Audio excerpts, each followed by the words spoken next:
This is the sort of test you dream about. First, you go to the Ferrari factory in Maranello and have a poke around whilst they dig out an F12 Berlinetta for you. Some nice prototypes of the new LF there. Oh, and a few £1 million worth of 250 GTO. Finally, F12 located, we roll out of the famous factory gates and head south. The Berlinetta's front engine layout says GT car, but its performance figures scream supercar. To decide which it is, we've got two very special cars waiting for it on some sunny, deserted roads up in the Italian hills. To test its supercar credentials, we've got the Lamborghini Aventador. And to test its GT credentials, we've got the Aston Martin Vanquish. Now, before we go into all the driving stuff and what a good GT it is, we've got to say something about this steering wheel. It's just bizarre when you look at it first of all. It's square, basically, and yet it's actually really lovely to hold. It just works. It really is the most costy of the cars here, and it's so soothing. Around town, you can just listen to the burble of the engine, the suspension soaks everything up, and you really can't imagine crossing continents in the Vanquish. However, when you get to roads like this, they're fairly broken, to be honest. It's like the Italians really haven't got quite enough money to repair their roads. They're even worse than the British ones. So you do need to press both the dampers and the sport button, because otherwise the body control just loses it, to be honest. So we know the Vanquish has got it as a GT car, but it has also got 565 brake horsepower, a carbon fibre body. So it ought to cut it as a sports car, a supercar really as well. It's the top of the Aston range. It's here that, to be honest, it does just fall down slightly. Part of the problem is the gearbox. It's still a ZF torque converter, and it works, it's not bad, but in the company it's keeping here, it just feels a bit lacklustre, to be honest. The steering's actually really nice. I can just feel it losing control of the bumps there. One thing it does lack is it just feels like the diff doesn't quite lock up enough, so you can have some fairly big smoky sort of sideways. It just doesn't have the precision of the F12 at all. And it never quite shrinks around you the way the other cars here do.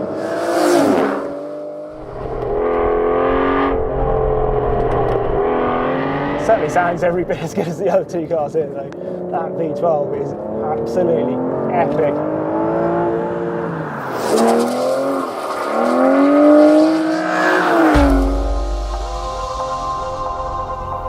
Next up is Sant'Agata's finest, the mighty Lamborghini Aventador. 690 brake horsepower, 509 pounds-foot of torque, and four-wheel drive all help it to a stunning 0-60 time of just 2.8 seconds. The first thing to say about this car, rather the same way we talked about the square steering wheel in the Aston Martin, is whoever specced matte black paint with orange calipers, thank you. It looks just sensational. The second thing to say about this particular Aventador is that it's on winter tyres. You get a certain amount of squirm as a result. You shouldn't drive an Aventador like this, but it's just amazing. The weight transfer in it is very scary, to be honest, the first time it happens, because it's got a lot of momentum, that big V12 behind me. But for some reason, it just works. This is a proper big boy supercar. The settings, the only ones you need to worry about, put the gearbox at sport, turn it to manual, and then turn the ESC off. Otherwise it just grabs way too much, possibly because of the winter tyres. But those are the settings we've all decided this car works best in. Sitting in this car is just pure theatre. It's exactly the same as it is to look at. You sit low, you've got a real pillar box windscreen to look out of. These A-pillars are massively annoying when I was driving home last night, because you can't see around them. You keep sort of looking one side then the other. But it feels so special. The gearbox gearbox now feels like it really works. This single clutch gearbox, yeah, it's probably not quite as swift as the Ferrari's double clutch, but the changes, there's a lovely flare of revs on the downshift, if you see what I mean. Strangely, this car actually gives you more confidence than either of the front engine cars when you first jump into it. The steering's heavier and you really feel like you can point the nose where you want it. But then as you up the game, that momentum gets going and it feels like a proper scary experience. In sport, we've got most of the power going to the rear wheels, and I mean really most of the power. And the traction it gets is still astounding. On these winter tyres, you get it moving around between the corners. It's definitely between the Aventador and the F12 as to which is faster across the ground. Although this is actually giving away power to the F12, I think the four-wheel drive, sheer traction of it, means that it would certainly be as quick as the F12 across the ground. One thing strangely, although this has got big carbon discs, just like the other two cars, you do get some brake fade in this. Whether it's because you're working it harder because you get more confidence too, I don't know. But the pedal does go a little bit long after a good strop.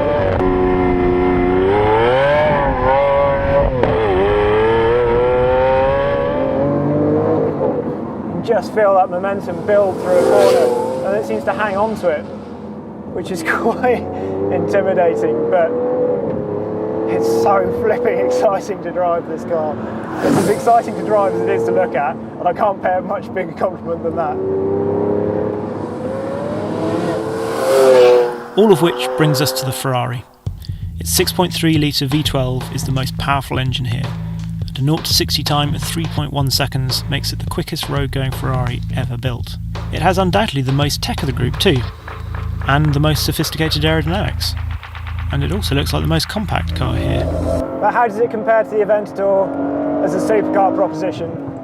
Well, if I tell you that a couple of old Italians pulled up in a Punto and they didn't even pay this one bit of attention, they walked straight over to the Lambo, I think that tells you all you need to know about the presence. It can't compete with the Aventador on looks. But to drive, this is just insane. Where the Aventador is a big bruising, it's kind of an old school supercar, this feels like new generation. The engine's so intense, you have to be absolutely on it. And the steering, it's so sharp. The gear change is just, well, I don't think there's a better gear change out there, frankly. It's even wilder than a 458 this. It's just crazy. We've had some wet weather here over the last couple of days. My word, you can barely use 30% of the performance. You just tread on the throttle so gingerly.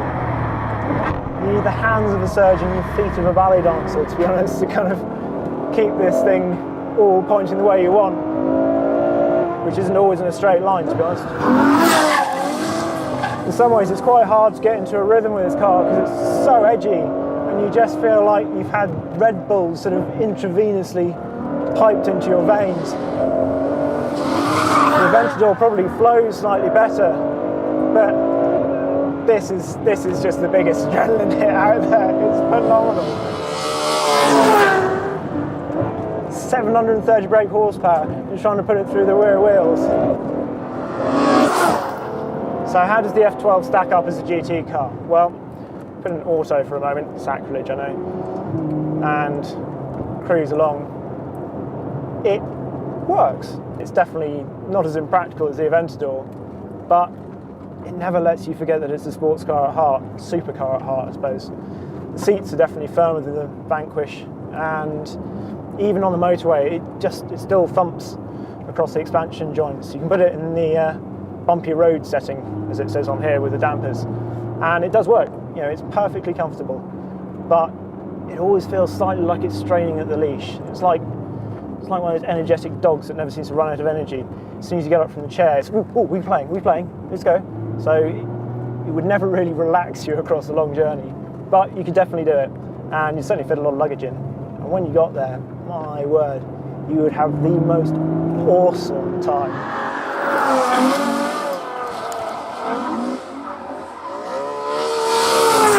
The F12, well, it's not as good a GT as the Vanquish, and no, it hasn't got the theatre of the Aventador, but for a front-engine supercar, this thing is just incredible. I don't think anybody could have a problem with calling this a properly usable supercar. It sort of redefines that term.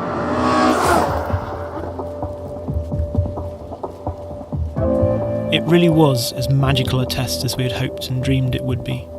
One that we'll talk about for years to come.